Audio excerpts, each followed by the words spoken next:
A wonderful legacy.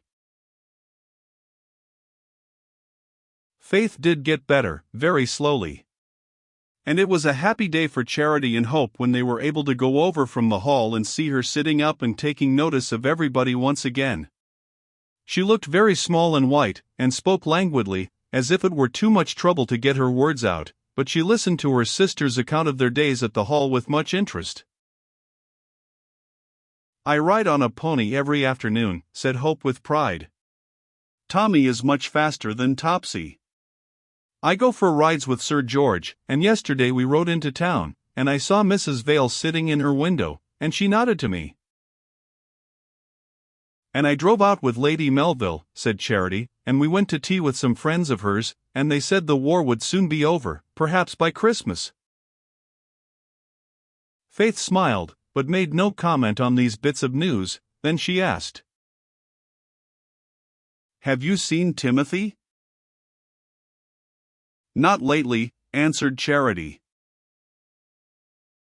"I should like to see him," said Faith slowly. Aunt Alice was in the room and heard her wish. "Then you shall see him, darling. Charity, you can call at his cottage on your way home. Ask him to come the first day he can." So Charity and Hope called at the little cottage. The woods were just now in their autumn colors. Blackberries were fast getting ripe, and nuts lay ready on the ground to pick up. They lingered by the way to enjoy it all, and then they found Timothy outside, getting an armful of firewood. Sandy bounded forward to meet them. When Hope patted his head and spoke to him, he whined a little and moved away. "He's disappointed 'tisn't Miss Faith," said Timothy. "How is the little dear?" "She wants to see you," said Charity. "Will you go and see her as soon as you can? Aunt Alice told us to ask you." Surely I will. Bless her little heart, there's not a day but I wonders how she is. I've missed her sorely. And I'm not the only one." "No," said Hope with an understanding nod, "it is everybody that misses Faith.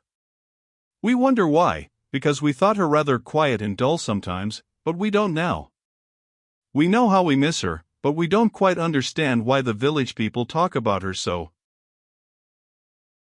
"'Tis just her little winning way and her big heart," said Timothy, "and then when she talks to folk, she has always something big to talk about." "How do you mean?" asked Charity. Old Timothy rubbed his head slowly. It was a way he had when he was thinking. "I was reading in the book t'other day," he said, "and it made me think how the little maid be as good as her name. Do you remember the grand chapter of the heroes who lived by faith? 'Tis said amongst the list of their noble doings, that through faith they obtained promises, and out of weakness were made strong.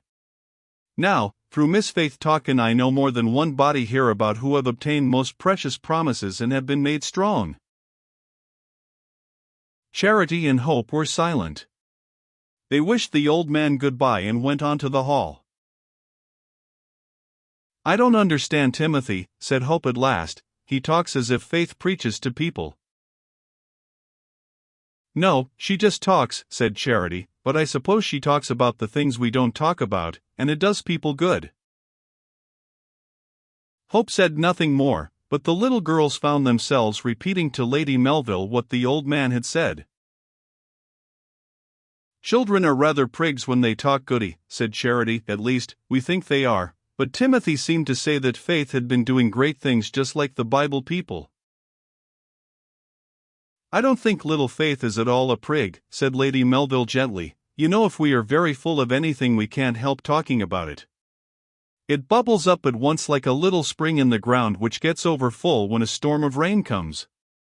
Faith has a great realization of the Holy Spirit, the Comforter, and because she believes he makes every sad person happy, she talks to everybody who is sad about him. She can't help doing it. Dear little Faith! Why, even when she talks to me, I feel myself stronger in my faith when she goes away." The little girls were silent for a moment. Then Charity said, "I suppose she practices her name. Granny often tells us we ought to make our names good. When I grow up and get rich, I shall give a lot of money away in charity, then I shall be acting out my name, shan't I?" Lady Melville smiled. "It is rather strange, but in the chapter in the Bible which tells about your name it says that you can give all your goods to feed the poor, and yet have no charity. You may do it to get praise from God, or from men, and not because you love them. We have false ideas of charity. It means love. You can love God, and everybody, if you are quite poor, and so be acting out your name now." Charity thought over this. "It says charity is better than hope or faith," said Hope. "I wonder why. Charity often reminds me in faith of that." Charity hung her head.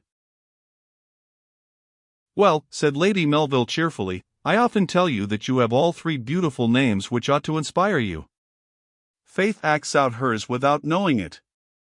If I were Charity, I should always try to be kind and loving to all, and not to think about myself at all, only of pleasing others. And if I were Hope, I should try to fill my mind with all the beautiful things we are told to hope for." "I think my name is most difficult of all," said Hope, "because everything you hope for is always on in front of you, you never seem to catch it up." "Well," said Lady Melville smiling, "if we have got a sure hope of everything beautiful and happy coming to us in the future, we shan't mind about present troubles, and we shall be very happy people. You told me the other day that when Dr. Evans said there was hope of Faith's getting well again, you were so happy that nothing else seemed to matter. That is how we should all live. Nothing matters very much in this world because we have such beautiful, wonderful hopes about the next."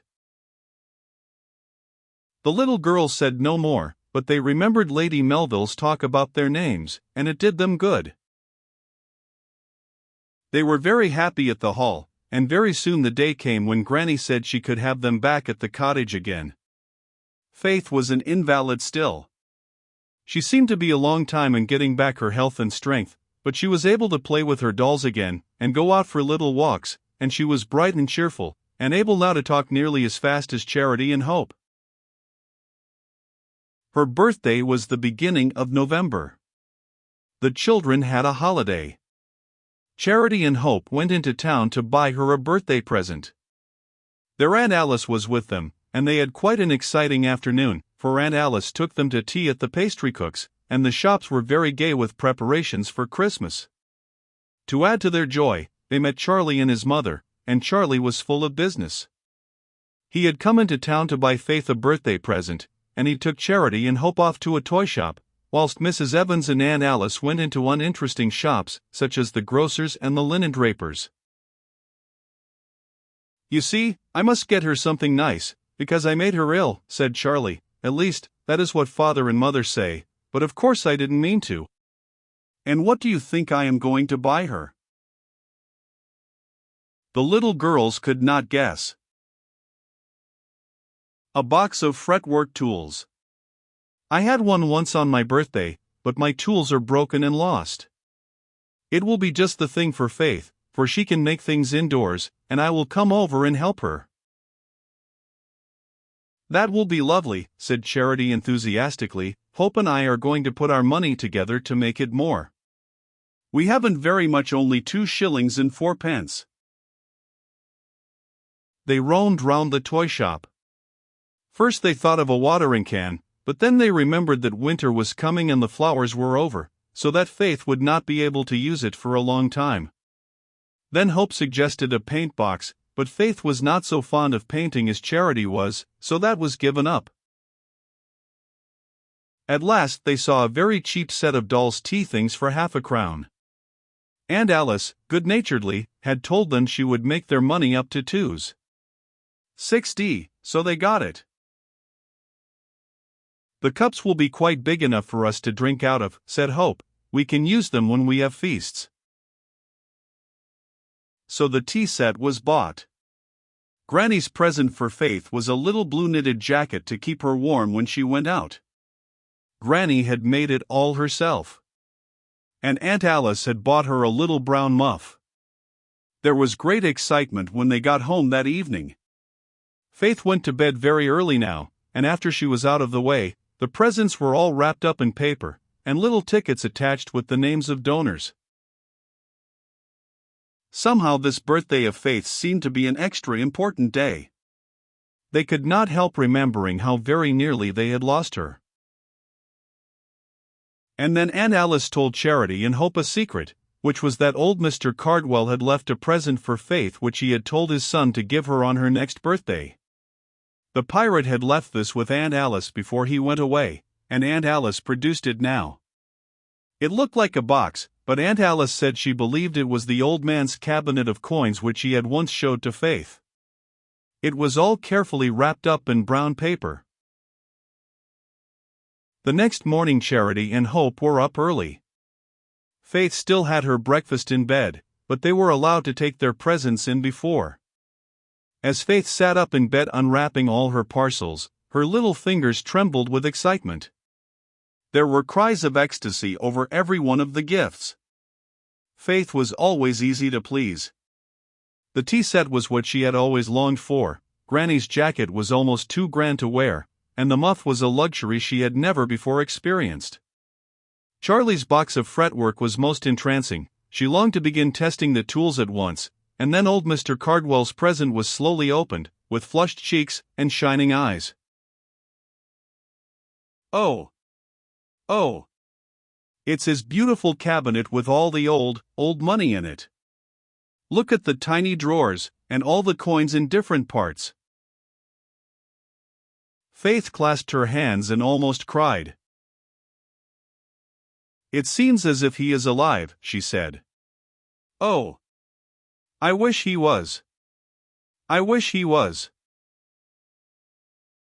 Charity and Hope were both as interested as she was in peeping into all the little drawers, and seeing all the varieties of ancient coin. Then in the bottom drawer Faith found a sealed envelope with her name written upon it. She looked at it with awe, for it was addressed by old Mr. Cardwell himself. And then the next moment Aunt Alice was summoned to the room by the excited screams of the children. Granny! Aunt Alice! Quick! Faith has got £100. It was true. The check in Faith's shaking hands was for £100 to be paid to Miss Faith Blair, and the little note was as follows. My dear Little Miss Moth,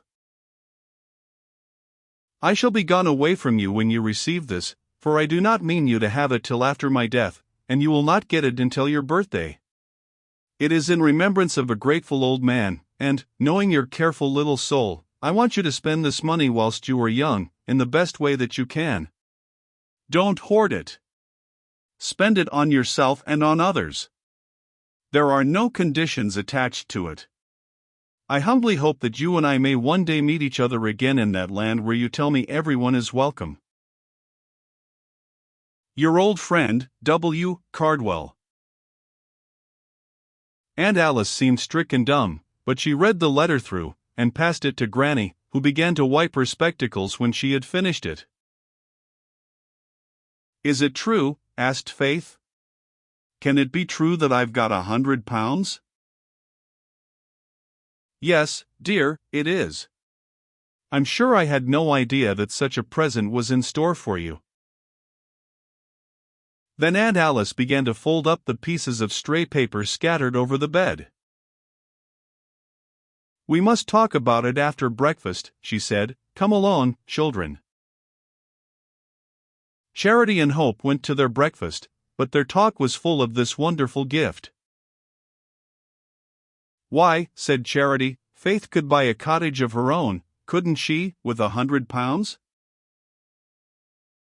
Aunt Alice laughed. Oh, no, cried Hope, she wouldn't want anything uninteresting like that. She could buy a pony, and a saddle, and build a beautiful little stable for him all her own.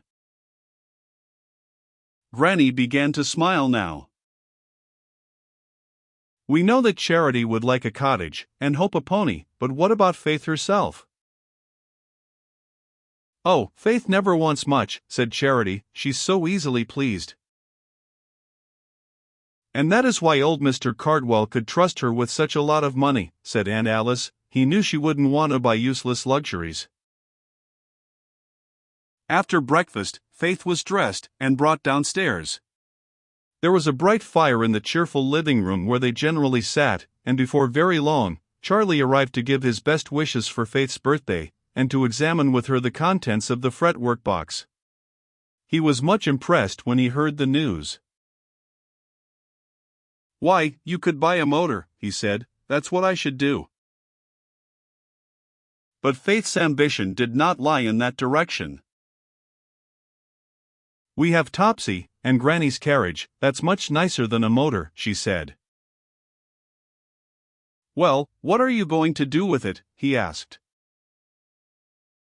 Faith looked dreamily into the fire. She was sitting in the old armchair, and a round table was pushed up to her side. "I haven't got to settle today," she said. "I don't want to spend it all on one thing, I want to get lots of things." "Make out a list," Faith urged Charity. "Do it now." But Faith would not be hurried. And Charlie was so anxious to start her cutting out patterns on wood with her fretwork saw, that she soon gave her whole attention to that. Charlie went home after lunch, but he was invited to come to tea, for there was a birthday cake, and Faith was going to pour out tea. Outside, it was wet and stormy, but the children were perfectly happy indoors that day, and Charity and Hope wrote down long lists of things that they would like Faith to buy with her money. She was very tired when the exciting birthday was over, and when she was being tucked up into bed by her aunt, she said a little sadly, "How can I thank Mr. Cardwell, Aunt Alice? It seems so dreadful not to take any notice, and not to thank him." "It is what people call a legacy, dear. Only it was left to you in such a strange way. Nobody can thank for legacies, as they are left to them after the giver dies." Faith lay still for a moment, then she said softly, "Do you think that I might pray to God and ask Him if He would thank Him for me? Would it be reverent to ask God to do that?" "Yes, dear, I think you could pray about it." So Faith waited till her aunt had left the room, and then she folded her hands and prayed in a whisper. "Please, God, will you be so kind as to thank Mr. Cardwell for me, and will you tell him what a happy birthday I have had, and what an astonishing surprise it was to get that cabinet, and how I can hardly believe I have £100 all my own. I do thank him very, very much, and I thank you for letting me have it. Amen." Downstairs Aunt Alice was saying to Granny, "I hope it won't turn the child's head. Of course, it is much too big a sum to be handled by her. What should you advise, Mother?" "We must persuade her to put it into the bank for the present, and only draw a little at a time." He was a strange old man. Fred had no idea that it was anything beyond a cabinet. "I must write to him about it, for of course this check can't be honored." Granny looked grave. "I suppose not. The child may have trouble in getting the money." "Oh, Fred is all right." Granny smiled wisely, but said no more. Charity and Hope were both dreaming of lovely palaces, and dogs and horses, and golden sovereigns, rolling down the streets. But Faith slept deeply, and hardly dreamt at all. She only seemed when she woke in the morning to have been talking with her old friend once more. And their talk was not about the money at all. It was about the comforter.